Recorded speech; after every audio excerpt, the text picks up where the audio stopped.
Well, nice to meet you guys, and thanks for taking a few minutes to talk to us about the Ronald McDonald House. And obviously, we're trying to raise awareness about the incredible work that they do there and the resource they provide to the community. And so I was hoping maybe you could tell us a little bit about your story, a little bit about Piper, and sort of how you wound up in a Ronald McDonald House at one point. Yeah, so it was literally the eve of Piper's first birthday, and she was having some like breathing difficulty, and so we kind of panicked a little bit because she passed out, and we called the ambulance and went to the ER, and the ER said, oh my gosh, she's got a huge mass in her chest. Like, we need to get you to Lurie's like now. And we're like, Meg was putting up balloons for Piper's birthday like an hour before. So they took us to Lurie's, and she had cancer, and it was blocking her airway, so they needed to intubate her, and she on her first birthday got her first round of chemo, which was insane. And so she spent 6 weeks, in the NICU. PICU, sorry, excuse me. And 4 weeks of them, she was paralyzed and intubated. So we spent a lot of nights sleeping in Piper's hospital room, and then at the end, or a good number of nights at the Ronald McDonald House as well. So for people who don't know sort of what the purpose of the Ronald McDonald House is, of course you could sleep in I suppose your child's hospital room every single night, but then I guess where are you supposed to take a shower? Where are you supposed to put your stuff? I mean, that's not sustainable, right? Yeah, so the hospital room is I was sleeping, or we kind of flip back and forth, but there's one kind of reclinable chair, which I would say is probably like a little better than a coach airline seat, and then there's like a little couch that, again, less than a twin size bed.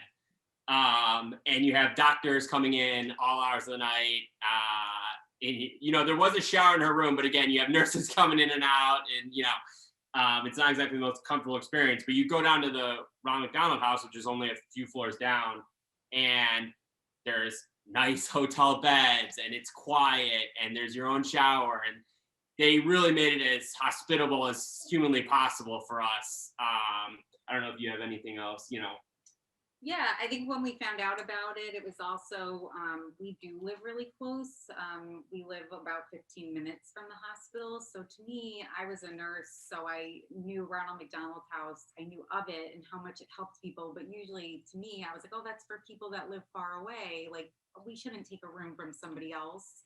But then when we knew we were there for the long haul, eventually, like after 17 days of sleeping on a couch, like Michael said, you kind of need your own space.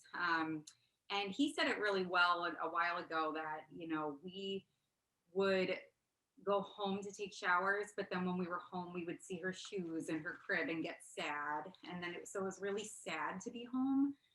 But then when we were in the hospital room, it was also very stressful. And again, people are coming in and out, and she was pretty critical for a while. So we needed kind of a neutral space. Again, home was really sad. And then the hospital room was really scary. So the Ronald McDonald House was like a safe haven for that. And we were only like 4 floors down. So it was really, really special. Tell me about your experience with any other families there. I mean, did you find sort of camaraderie and, everyone else who's there is encountering something stressful and painful and obviously traumatic, just like you guys were?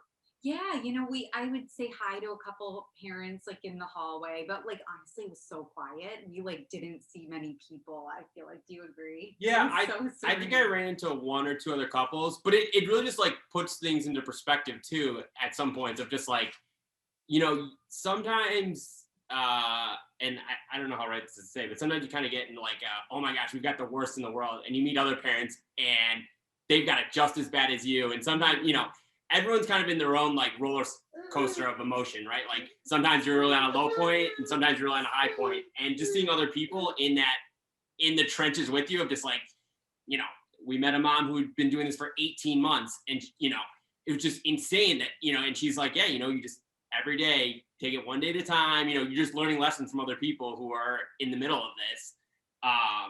And I feel like that just kind of gave us a lot of strength that, if they can do this for 18 months, we're 3 weeks in, we can do this too. We can do this. Yeah, you're not alone. Sure. And then, hopefully people who watching this never have to go to the Ronald McDonald House and don't have to experience what you guys have. But not only is it important for them to raise money, but also volunteers. I mean, the organization, the houses are mostly staffed by volunteers. I mean, there were meals provided. What other kind of things do you remember?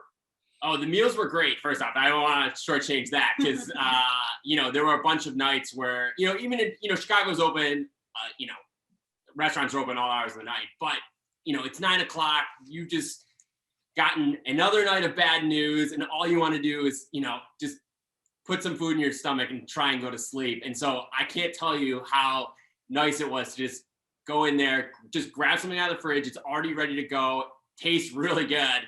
And just, the convenience of that was, I can't put that into words. But also you forget that there's things to celebrate too. So on Easter, they had Easter baskets for us. Oh, wow. For Piper, and Piper was just coming out of, being paralyzed all day. So she was kind of moving around. And so we gave her, I think it was there were these little maracas that she had in her Easter basket, and she must have shook those maracas for 3 days straight. And it was just fun for us, right? Just we could celebrate Easter with Piper, and she had fun, shaking maracas, just silly little things like that. Yeah. That, kind of that I'll never forget that, right? Like that's just one of those memories that they created that will be etched in my memory forever. Mhm. Looks like she's chowing down on some, was that goldfish? Yeah. They always make me stop crying too. But yeah, I think also even we weren't even that hungry. They had bags of chips, just easy things, so you can just be in and out, and it was great. yeah. And how's the prognosis? I mean, what does the future hold for you guys? So it's actually really good. We're very blessed to have had Lori take care of her. I mean, I can't say enough about the hospital, but neuroblastoma, she had intermediate risk. Therefore, she needed 8 rounds of chemotherapy. She just completed it last week. A chest x-ray showed that the tumor has shrunk significantly. We have final scans in 2 weeks to get final images, I guess you would say. But her oncologists are extremely happy. We don't think we have to do surgery or anything. We think it's pretty much gone. So that's the good part. And then usually babies that have neuroblastoma, her risk type is a 90% prognosis. So it's looking good for her. So now it's literally end of treatment stages. Oh, Piper. Uh-oh. Uh-oh. It's okay. It's okay. I was gonna say, that was the happy part of the story. Don't cry now. Right. But now she's Piper. Sorry. No. Sorry. Don't worry about it. You stay. She did have a lot of rehab stuff, so now it's nice to see her be a normal toddler. So that's a really Yeah.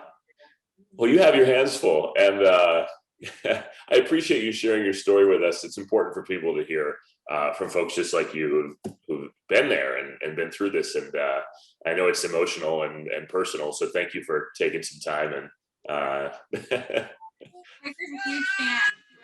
oh, thank you. I can tell. This is how most people react when they meet me. So it's. I'll let her fool you. Well, guys, thank you very much. I really appreciate it. And this will be up and everyone will see it. And hopefully we can raise a bunch of money and volunteers and all that stuff. So thanks so much for your time. Thank you. Thank you. Take care. Yeah, you guys have a great day.